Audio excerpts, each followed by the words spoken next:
Russian Z channel, which is linked to the northern group of Russian forces, claimed that North Korean troops had been redeployed to the second line of defense along the state border in the Kursk region to replace the Russian troops previously guarding the border.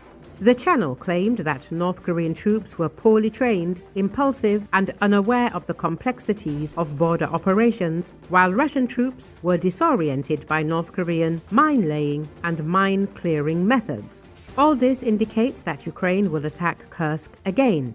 The war correspondent claimed that Kim's troops are also participating in mine clearance operations in the Kursk region, together with units of the Russian 89th, 90th, and 91st sapper-engineering regiments. According to him, the Russian units operating in the Tetkinsk direction have poor coordination and are unable to organize strikes on Ukrainian positions in this area. The Ukrainian Armed Forces are encircling Putin's army in Oleksiyivka. This situation strongly resembles the retreat of the Russian Armed Forces from Kondratovka. The Z public is sure that Putin's army is fleeing from Oleksiyivka as well. Here, defensive lines are destroyed by Ukrainian counterattack. The military correspondent stated that the Russian military command will redeploy units of the 2nd and 3rd battalions of the 30th Motorized Rifle Regiment to Oleksiyivka in order to strengthen Russian positions in the area and prevent complete encirclement by Ukrainian troops.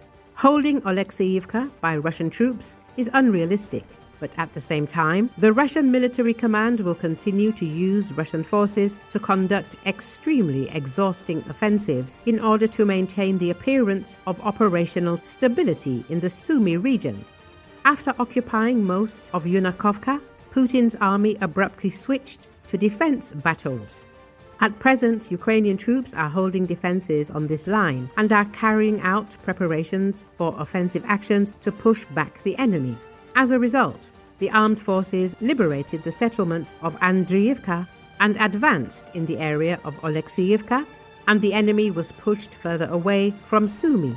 At the same time, the Russians have deployed their best forces in this area. This includes Marines, paratroopers, and the most combat-ready units of motorized rifle troops. The enemy also actively uses long-range artillery, attack drones, and aviation. The occupiers are trying to push our troops out of the Kursk and Belgorod regions.